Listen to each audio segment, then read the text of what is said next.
Hello O group aspirants. My name is Mahesh Kumar. और जैसा कि आप सबको पता है कि हम 2022 का और 2021-22 दोनों का सैम्पल पेपर कंप्लीट सॉल्यूशन कर चुके हैं चारों सेक्शन का। 2022 2020 जो 2020 का एग्जाम हुआ था उसमें हमने जनरल नॉलेज का पार्ट कर लिया था। आज हम उसका ले गए मैथमेटिक्स पार्ट। ठीक है, तो आज हम कर रहे हैं ओ ग्रुप स्कूल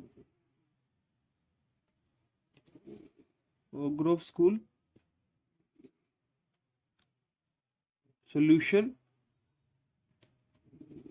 रुको 2020। और सेक्शन कौन सा है? Math section.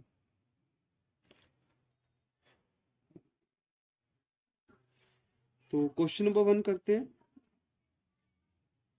क्वेश्चन नंबर 1 में था राइट इन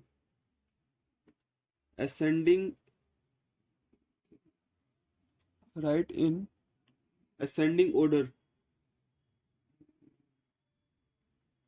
पार्ट 1 में था आपके पास, पार्ट 1 में इसके अंदर था 427, 618, 175 और 529।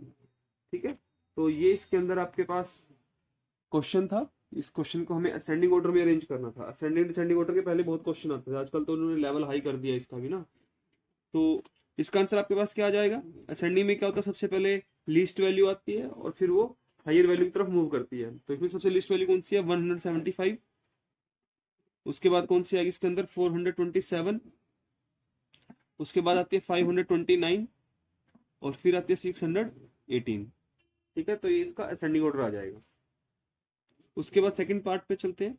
सेकंड पार्ट में वैल्यूज हैं 73, 92, 83, 49। ठीक है, तो इसका आंसर हमारे पास क्या आ जाएगा? इसमें देखिए सबसे लिस्ट वैल्यू लेते हैं। सबसे पहले कौन सी वैल्यू आएगी? 49। 49 के बाद आपके पास आएगा 73, देन 83, आफ्टर दैट 92। ठीक है, तो ये आपका आ जाएगा असेंडिंग ऑर्डर। हम कर रहे हैं 2020 क्वेश्चन पेपर का सोल्यूशन मैथ्स पार्ट का। क्वेश्चन नंबर 2 में चलते हैं। ये आपका क्वेश्चन 2 मार्क्स का था, 1 मार्क इस पार्ट के और 1 मार्क इस पार्ट के। तो टोटल आपके पास 1 into 2 में 2 मार्क्स का ये क्वेश्चन था। 2 मार्क्स का क्वेश्चन था ये। क्वेश्चन नंबर 2 में चलते, उसने बोला put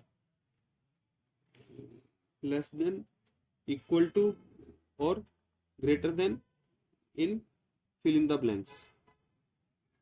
fill in the blanks. तो इसके अंदर फर्स्ट पार्ट में उसने दिया 69 यहां पर दिया और 96 यहां पर दिया और बताया, पूछा कि यहाँ पे कौन सा सिंबल आएगा। ठीक है, तो 69 और 96, ऑब्वियस है ग्रेटर कौन सा है? 96। तो इस सिंबल का फेस किस तरफ जाएगा? 96 की तरफ जाएगा। तो आंसर आ जाएगा ये। जो ये फेस ओपन होता है बड़ी वैल्यू की तरफ ओपन होता है। बड़ी वैल्यू कौन सी है? 96। तो आंसर क्या आ जाएगा? 96। उसके बाद सेकंड पार्ट में उसने पूछा 251 और बॉक्स के बाद में लगाया 125 कि इन दोनों में से कौन सी ग्रेटर वैल्यू है। तो यहाँ पे आपका डिजिट 1 है, यहाँ पे 2 है, तो ग्रेटर आपके पास 2 आएगा, 251।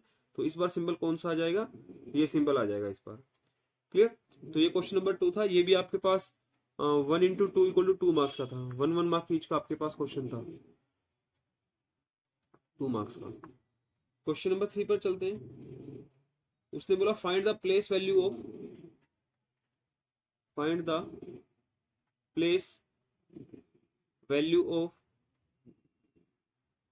Number 8 place value of number 8 in following number. Right, तो फॉलोइंग नंबर के अंदर आपके पास जो 8 की प्लेस वैल्यू है वो पूछी गई है। पहला पार्ट इसके अंदर था 4, 5, 8, 9, 0। तो इसमें 8 की प्लेस वैल्यू बतानी है। तो यहाँ पे ये वंस, टेंस और 100। ठीक है, तो इसका आंसर क्या जाएगा? 800। 800 विल बी इट्स आंसर। और सेकंड पार्ट में था 8, 6, 3, 2। राइट। तो इसके अंदर आपके पास जो आपका आंसर है वो क्या आ जाएगा, वंस, टेंस, 100 और 1000। तो इसके अंदर आपका आंसर बन जाएगा 8000। क्लियर। तो ये आपका क्वेश्चन नंबर 3 हो गया। उसके बाद क्वेश्चन नंबर 4 पर चलते हैं। क्वेश्चन नंबर 4 में ये जो क्वेश्चन था ये भी आपका 2 इंटू 2, ये क्वेश्चन 2 मार्क्स का था, मतलब 2 पार्ट और 2 मार्क्स ईच, मतलब 2 इंटू 2 4 मार्क्स का ये क्वेश्चन बनना था आपका, 4 मार्क्स।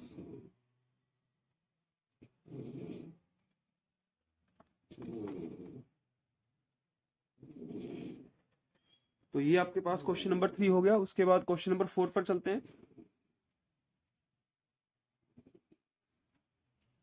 क्वेश्चन नंबर 4 में लिखा है राइट द मिसिंग नंबर। ये आपका मतलब लाइक दैट पैटर्न का जैसे क्वेश्चन आता है उस टाइप का क्वेश्चन था, राइट द मिसिंग नंबर,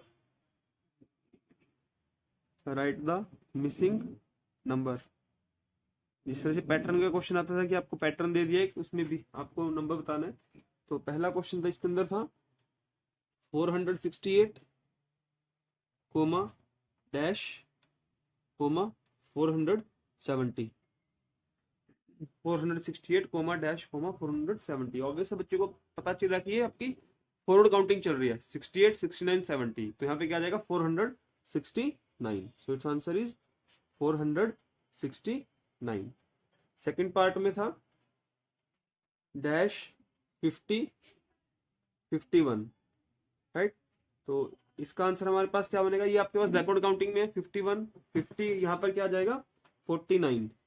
तो इट्स आंसर इज 49। ठीक है। तो ये भी आपके पास 1 इंटू 2, मतलब 2 पार्ट्स हैं, 1 मार्क्स ईच का है, 1 इंटू 2, 2 मार्क्स का आपके पास ये क्वेश्चन आया था एग्जाम में।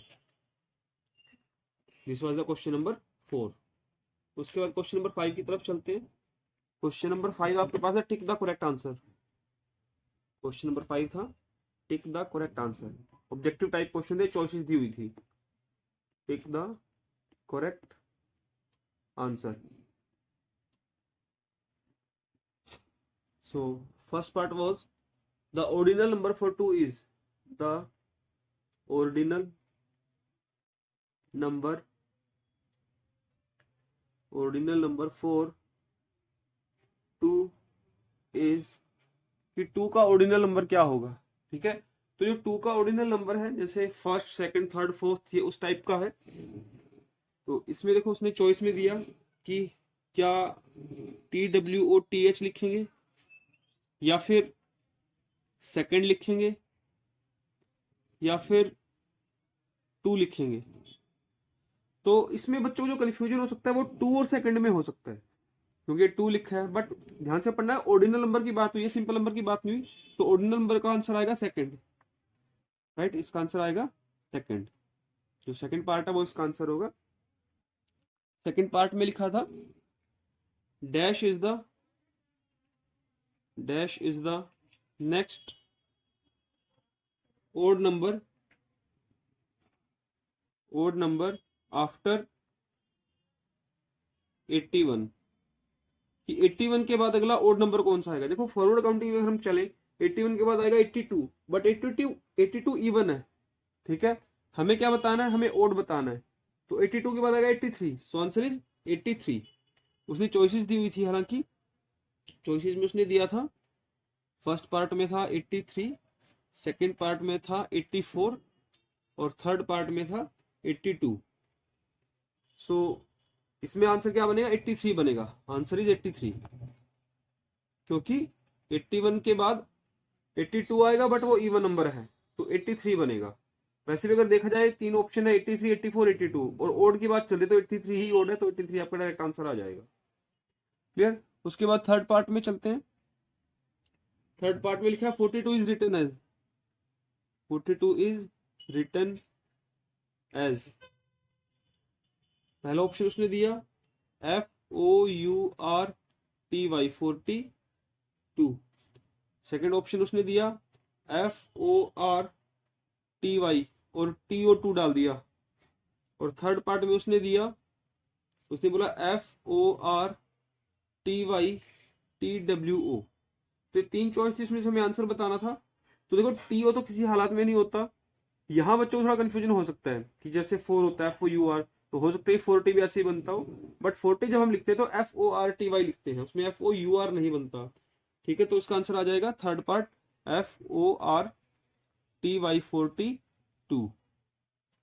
तो ये आपके पास थर्ड पार्ट का आंसर आ जाएगा 42 FORTY। क्लियर। उसके बाद फोर्थ पार्ट पर चलते हैं। फोर्थ पार्ट में उसने बोला answer of addition is called, the answer of addition, the answer of addition is called. First part उसने दिया डिफरेंस, सेकंड पार्ट उसने दिया सम, और थर्ड पार्ट दिया odd number.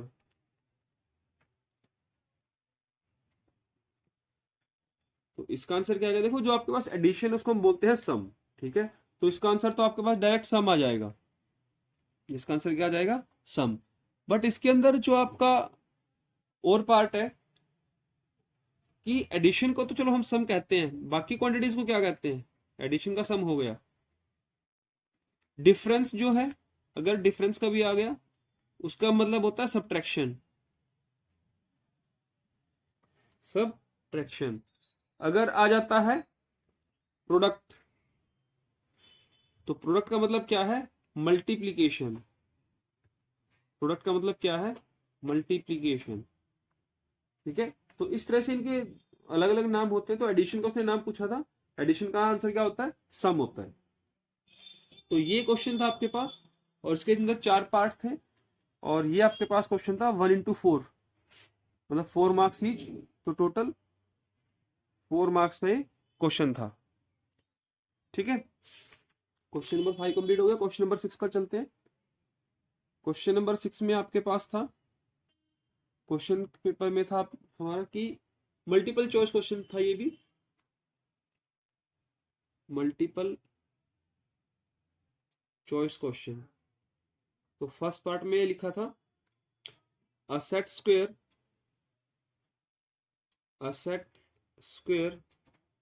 is an example of first part में लिखा था circle, second part में लिखा था स्क्वायर, और थर्ड पार्ट में लिखा था ट्रायंगल।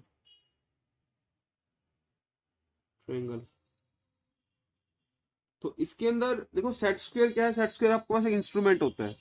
ठीक है, वो किस शेप का होता है वो बच्चों को आपको दिखाना पड़ेगा, बिना दिखाए बच्चों को क्रैम मत करवाना, गूगल से इमेज दिखा देना या एक्चुअल ज्योमेट्री बॉक्स में जो सेट स्क्वायर होते हैं वो दिखा देना, वो ट्रायंगल शेप के होते हैं। इसका आंसर क्या आ जाएगा, ट्रायंगल। तो अगर सेट स्क्वायर का क्वेश्चन आ सकता है तो याद रखना क्वेश्चन प्रोट्रैक्टर का भी आ सकता है। प्रोट्रैक्टर की शेप कैसी होती है, सेमी सर्कल टाइप का। ठीक है, तो इसका आंसर क्या आ जाएगा, सेमी सर्कल। प्रोट्रैक्टर की शेप कैसे आ जाएगी, सेमी सर्कल टाइप की, और सेट स्क्वायर की ट्रायंगल की। सेकंड क्वेश्चन था if 96 minus 47 is equal to 53, then 96 minus 59 is, first part था 37, सेकंड पार्ट था 96, और थर्ड पार्ट था 43। ठीक है, तो इसका आंसर देखिए, अगर 96 में से 59 सब्ट्रैक्ट करें तो इसमें से कितना बनता है, 16 minus 9 is 7 and 8 minus 5 is 3। Answer direct 37 बनता है। देखिए मैं आपको फिर लॉजिक की बात बता रहा हूं कि इस रिलेशन को लेके इसका आंसर देना मुश्किल हो जाएगा कि if this equal to this. ठीक है, क्योंकि 16 minus 7 जो होता है वो 9 आता है, यहाँ पे 53 लिखा हुआ इन्होंने, किस लॉजिक से लिखा वो लॉजिक समझ नहीं आया। ठीक है, कि 6 minus 7 3, ये लॉजिक समझ में नहीं आया, और इस क्वेश्चन का मतलब वैसे ये बनता है कि इस लॉजिक को यूज करके इसका आंसर बताना है। ठीक है, तो हालांकि मैंने काफी जगह ट्राई किया, इसका क्वेश्चन नहीं मिला, तो इसका अगर डायरेक्ट हम सब्ट्रैक्शन करते हैं 96 minus 59 का, तो आंसर हमारा 37 आता है। तो मेरी तरफ से तो इसका आंसर 37 ही है। क्योंकि सेकंड क्लास के बच्चे के पास एग्जामिनेशन हॉल में इतना प्रेशर होता है कि वो इस लॉजिक को तो ढूंढ नहीं पाएगा। हम यहाँ नहीं ढूंढ पा रहे हैं घर के अंदर, एग्जामिनेशन हॉल में तो कैसे ढूंढ सकता है वो। ठीक है, तो डायरेक्ट सब्ट्रैक्शन इस बच्चे ने कर दिया, डायरेक्ट, ये डायरेक्ट सब्ट्रैक्शन है। आंसर 37 लिख दिया, उसका मैं करेक्ट मान लूंगा। हमने यहाँ पे जब बच्चों का टेस्ट लिया था तो उसमें भी हमने 37 को ही करेक्ट किया है। उसके बाद थर्ड पार्ट पे इसके 2 ही पार्ट थे क्वेश्चन नंबर 6 के, और हर एक पार्ट 2 मार्क्स का था। So it was 2 into 2 is equal to 4 marks question. उसके बाद क्वेश्चन नंबर 7 पर चलते हैं। क्वेश्चन नंबर 7 में लिखा answer the following, answer the following, answer the following. उसने लिखा right the number names of, write the number names of the given number of the given numbers। हमें नंबर्स का number name बताना है। ठीक है, तो उसके बाद इसमें आपके पास क्या होगा, जो फर्स्ट पार्ट है, फर्स्ट पार्ट में पूछा गया है 641 उसने लिखा है, और इसको हमें नंबर नेम में बताना है। तो 641 नंबर नेम में क्या आ जाएगा, 1 10 100 641। तो SIX6 मेनली ऐसे क्वेश्चन के अंदर बच्चे की स्पेलिंग चेक की जाती है, क्योंकि बच्चे यहाँ 41 में आके अटकेंगे। उनको पता है एग्जामिनर को वो 41 में आके अटकेंगे, जानबूझ के ऐसा क्वेश्चन डाला है। ठीक है, क्योंकि बच्चे क्या लिखेंगे, FOUR लिखेंगे यहाँ पे, जबकि FOUR नहीं आता, FOR आता है। 41 641। सेकेंड पार्ट में उसने लिखा 789, 789। इसका आंसर क्या आएगा, 789, 789, SEVEN 780 EIGHTY 89। थर्ड पार्ट में था इफ टुडे इज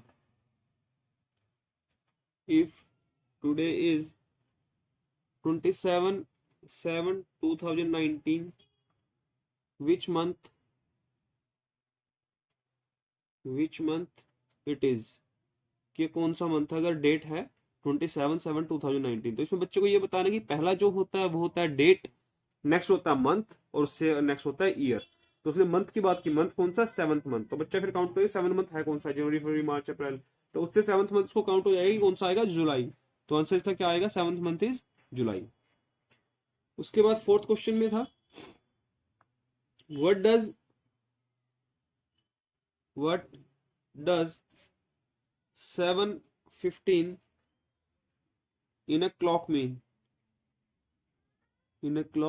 mean, कि क्लॉक के अंदर 7:15 जो है वो क्या शो करता है। ऑप्शंस दिए हुए थे इसके अंदर। First option was 7:15, 7:15। Second option was 6:15, 6:15। Third part was 7:15, 7:15। और फोर्थ पार्ट था 6:15, 6:15। तो इसके अंदर जो हमारा आंसर है, देखिए ऐसा नहीं कि 7:15 का हमने आंसर टिक किया और आगे चल दिए। जो चारों ऑप्शन है उनके आंसर भी बच्चे से पूछने की, अच्छा चलो 7:15 को तो ये आंसर आ गया, बाकी 3 के भी आंसर बताओ। तो पहले 7:15 का आंसर ढूंढ लेते हैं। देखो 7:15, ये क्या होगा आपके पास, ये 7:15 हो जाता है। 6:15, ये 6:15 हो जाता है।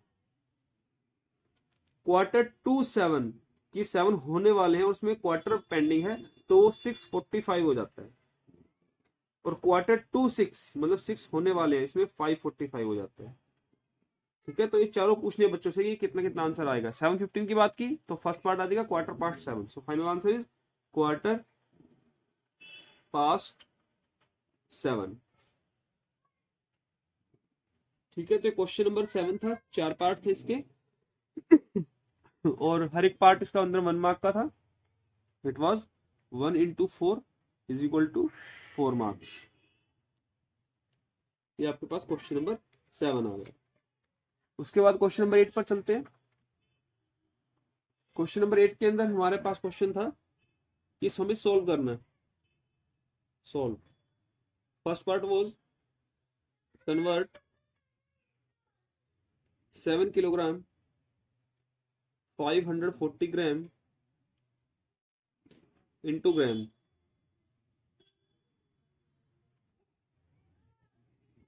ठीक है, कि 7 किलोग्राम 540 ग्राम को हमें ग्राम में कन्वर्ट करना है। तो सबसे पहले इसको हम कैसे लिखेंगे, 7 किलोग्राम प्लस 540 ग्राम, फिर किलोग्राम को ग्राम में कन्वर्ट कर लेते हैं, 7000 ग्राम प्लस 540 ग्राम, और जब इन दोनों को हम ऐड करेंगे तो हमारे पास आंसर कितना बनेगा, 7540 ग्राम। तो ये फाइनल आंसर आ जाएगा 7540 ग्राम। उसको सेकंड पार्ट था हमारे इसके अंदर क्वेश्चन में, 7000 metre is equal to how many kilometre. देखो जब आपको किलोमीटर फाइंड आउट करना है तो आप 1000 से डिवाइड करते हो। ठीक है, तो 7000 को जब 1000 से डिवाइड करोगे तो आपके पास आंसर आएगा 7। So final answer is 7 kilometre. 7 kilometre. ठीक है, तो ये क्वेश्चन भी 2 पार्ट थे, 2 मार्क्स ईच था। तो 2 इंटू 2 इज इक्वल टू ये 4 मार्क्स का क्वेश्चन था। उसके बाद क्वेश्चन नंबर 9। क्वेश्चन नंबर 9 में लिखा था form the smallest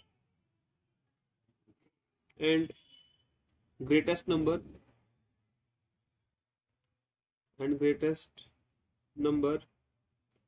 by using the digits, ठीक है, तो पहला नंबर क्या है, पहले नंबर में जो डिजिट दिए हैं 2 दिया है, 0 दिया है, 9 दिया है और 6 दिया है। तो हमें इसमें क्या बताना है, हमें इसमें तो स्मॉलेस्ट डिजिट बतानी है इन सबको यूज करके, एक ग्रेटेस्ट डिजिट बतानी है। देखिए स्मॉलेस्ट डिजिट जो बनेगा, स्मॉलेस्ट डिजिट, तो कहीं किसी किसी स्कूल में स्मॉलेस्ट डिजिट जब बात आती है और 0 लिखा होता है तो 0 को सबसे पहले लिखते हैं। तो याद रखिए 0 सबसे पहले नहीं आएगा, क्योंकि 0 सबसे पहले अगर आ गया तो उसका कोई यूज है नहीं। ठीक है, उसका कोई भी यूज नहीं है। तो 0 के बाद पहले जो नंबर आएगा स्मॉलेस्ट वो लिखना है, उसके बाद ग्रेटेस्ट नंबर लिखना है 0, उसके बाद 9 और 6 बचा, पहले 6 आएगा उसके बाद 9 आएगा। ठीक है, और इन्हीं को यूज करके अगर हमें ग्रेटेस्ट डिजिट बनाना है, ग्रेटेस्ट डिजिट, तो हमारे पास आंसर बनता है सबसे पहले 9, उसके बाद 6, उसके बाद 2, उसके बाद 0, 9620। इसमें आप 0 सबसे लास्ट में लिख सकते हो, लेकिन जब स्मॉलेस्ट डिजिट की बात आएगी तो आप 0 सबसे पहले नहीं लिख सकते।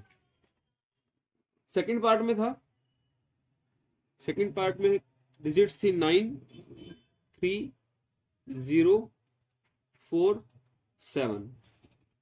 ठीक है, तो इसके अंदर जो स्मॉलेस्ट डिजिट है वो बतानी है,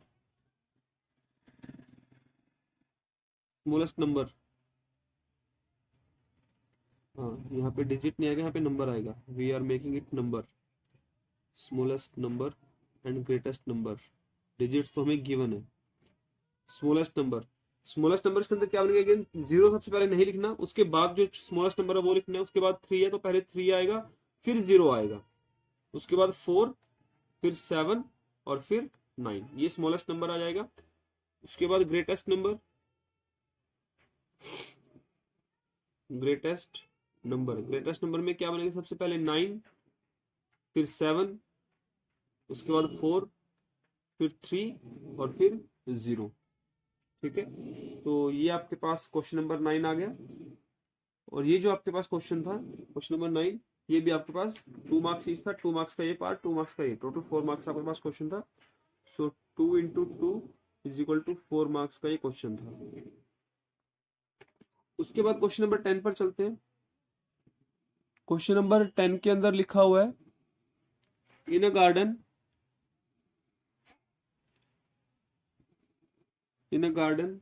there are 38 rows of tree. Each row has each row has 15 trees. 15 trees. How many trees? How many trees are there in the garden? Are there in garden? तो उसने बोला कि गार्डन के अंदर टोटल रोज कितनी है, 38 है, और एक रो के अंदर जो ट्री है वो 15 है। तो हमसे पूछा कि टोटल कितने ट्री हैं। देखो एक रो के अंदर 15 है और दो रो के अंदर कितने हो जाएगा, 15 इंटू 2, और 38 रो उसके अंदर कितना आएगा, 38 इंटू 15। तो बेसिकली इसमें आपसे क्या पूछा गया बच्चे को कि 38 को 15 से मल्टीप्लाई करना आना चाहिए। ठीक है, तो ये मल्टीप्लीकेशन आपने करवानी है बच्चे की। ठीक है, मैं यहाँ पे डायरेक्ट आंसर लिख रहा हूँ, यहाँ पे आंसर आ जाएगा 570। ठीक है, तो यहाँ पर आंसर कितना बन जाएगा, there are 570 trees in the garden. Garden में कितने ट्रीज है, 570 ट्रीज है। मल्टीप्लीकेशन करनी है, मल्टीप्लीकेशन की प्रैक्टिस आपने करवानी है बच्चे को कि प्रैक्टिस कैसे करनी है। आंसर इसका 570 आएगा। उसके बाद क्वेश्चन नंबर 11 पर चलते हैं। उसने बोला हरी हैज ₹200। देखिए स्टेटमेंट इसके अंदर नहीं बनानी क्योंकि सब्जेक्टिव क्वेश्चन नहीं, आपके पास जो बॉक्स है उसके अंदर आपको डायरेक्ट आंसर ही लिखना है। ठीक है, तो एज ए स्टेटमेंट इसके अंदर बनाने की जरूरत नहीं है कि जैसे बच्चे स्कूल के अंदर स्टेटमेंट बनाते हैं, आप डायरेक्ट आंसर लिखवा सकते हो बच्चे को। He bought a notebook of ₹30, pain of ₹50, and geometry of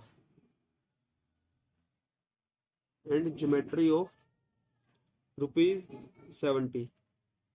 How much money is left with him? ये क्वेश्चन बहुत बार आया शॉपकीपर वाला ना, कि उसने उसको शॉपकीपर को इतने रुपए दिए, शॉपकीपर उसको वापस कितने देगा। इस टाइप के बहुत क्वेश्चन आए हैं। तो देखो हरी के पास टोटल 200 रुपए थे, उसमें से उसने नोटबुक खरीदी 30 की, पेन खरीदा 50 का, ज्योमेट्री लिया 70 का। तो पहले जो खरीदे उन सबको क्या करेंगे, ऐड करना है। ठीक है, 30 का नोटबुक लिया, 50 का पेन लिया, 70 का ज्योमेट्री लिया। सबसे पहले क्या करना है, इनको सबको प्लस करना है। तो ये बन गया 7 + 5 12 + 3 15। बच्चे को ये एडिशन खुद करवानी है कि बच्चा खुद एडिशन करेगा, आपने सिर्फ आंसर वेरीफाई करना है, 150 आएगा। अब कहानी क्या बनी, कहानी है कि हरी के पास 200 रुपीज थे, उसने 150 रुपए का सामान ले लिया। तो how much money is left with him, अब उसके पास कितने रुपए बचे। तो बचते के सेंस में क्या आएगा, लेफ्ट के सेंस में सब्ट्रैक्शन आती है कि 200 रुपीज थे, 150 का सामान ले लिया। तो ये सब्ट्रैक्शन भी आपने बच्चे से करवानी है। फाइनल आंसर आपके अंदर कितना आ जाएगा, 50 रुपीज आ जाएगा। तो यहाँ पे आंसर बन जाएगा, सो 50 rupees is left with him. उसके पास कितने रुपीज बचे, 50 रुपीज उसके पास बचे। ठीक है, उसके बाद क्वेश्चन नंबर 12 पर चलते हैं। क्वेश्चन नंबर 12 में लिखा है Meena has a fruit basket. Meena has a fruit basket. There are 40 apples, 38 bananas, 8 mangoes, and 7 papayas.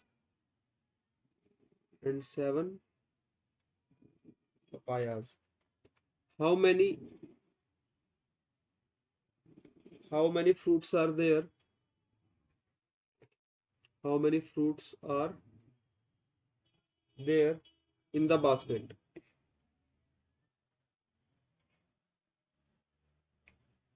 मैं आपको ये बता दूं, ये जो क्वेश्चन है 5 मार्क्स ईच का क्वेश्चन है। ठीक है, जो आपके पास ये क्वेश्चन आया था, ये क्वेश्चन भी 5 मार्क्स का था। ये जो क्वेश्चन है ये भी 5 मार्क्स का क्वेश्चन था, और जो ये क्वेश्चन हमने अभी लिखा है ये क्वेश्चन भी 5 मार्क्स का है। बच्चे को बेसिकली अपनी स्टेटमेंट पढ़ानी है, बच्चे को सोचने पे मजबूर करना है कि बताओ बच्चे इसमें क्या आंसर बनना चाहिए, इसको हम क्या करेंगे, एडिशन करेंगे, सब्ट्रैक्शन करेंगे, क्या करेंगे। अब उसने बोला Meena has a fruit basket, एक फ्रूट बास्केट थी, उसके अंदर 40 एप्पल्स थे, 38 बनानास थे, 8 मैंगोस थे, 7 पपायास थे। हाउ मेनी फ्रूट्स, देखो ये जितने भी हैं एप्पल, बनाना, मैंगोज, पपाया, ये सारे के सारे फ्रूट्स हैं। How many fruits are there in the basket, तो हाउ मेनी आ गया तो इन सबको क्या कर देंगे हम, एडिशन कर देंगे। तो 40 प्लस 38 प्लस 8 प्लस 7। ध्यान रखना बच्चों को 8 और 7 यहाँ वंस में लिखवाना है। कई बच्चे गलती से यहाँ भी करते हैं कि 8 यहाँ पर, मेरे पास जो बच्चे बैठे हैं उन्होंने 8 और 7 यहाँ पर कर दिया था 10th डिजिट में, यहाँ पर करना है 8 और 7, इन सबको प्लस करेंगे। तो एडिशन अगेन मैं फिर बोल रहा हूँ, बच्चे से करवानी है आप लोगों ने। इसका आंसर आ जाएगा 93। ठीक है, तो answer is there are 93 fruits, 93 fruits in the basket. Basket के अंदर कितने फ्रूट्स हैं, 93 फ्रूट्स हैं। उसके बाद क्वेश्चन नंबर 13, क्वेश्चन नंबर 13 के अंदर है there are 75 toffees, 75 toffees in a packet,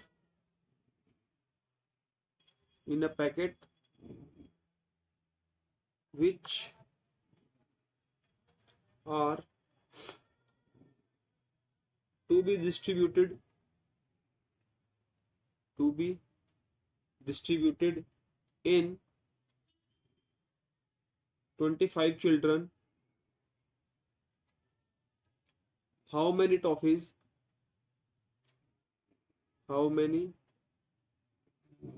toffees each child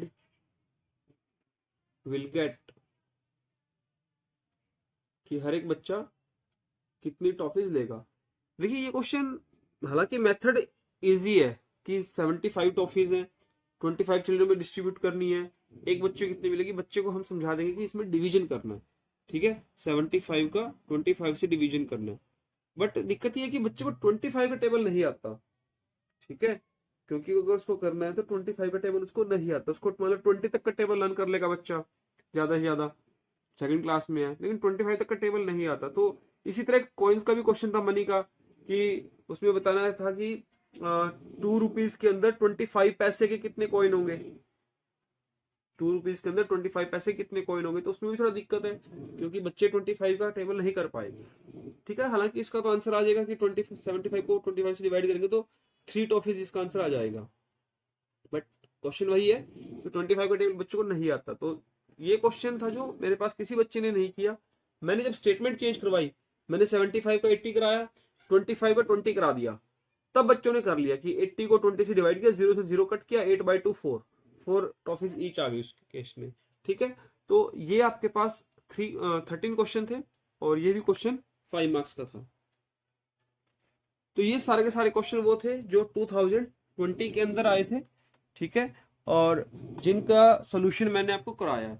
धीरे धीरे इस तरह से हम सब सब्जेक्ट्स के, सब क्वेश्चन पेपर के, प्रीवियस ईयर पेपर के सोल्यूशन करते जाएंगे। एग्जाम नजदीक है, अच्छे से तैयारी करनी है, जुटे रहना है, कंटिन्यूटी बना के रखनी है। ठीक है, वॉर लेवल पे ले जाओ प्रिपरेशन को, उससे कम में बात नहीं बनेगी। क्लियर, किसी भी तरह की डिस्ट्रैक्शन नहीं करनी है, कोई भी अपने पास मोबाइल की या जरूरत हो तब करना है, अदरवाइज नहीं। किसी भी तरह का गेम प्ले जो भी है बैलेंस बना के करना है उसमें। ठीक है, तो आज हम इतना ही करते हैं। Okay, bye bye, all the best for your exam.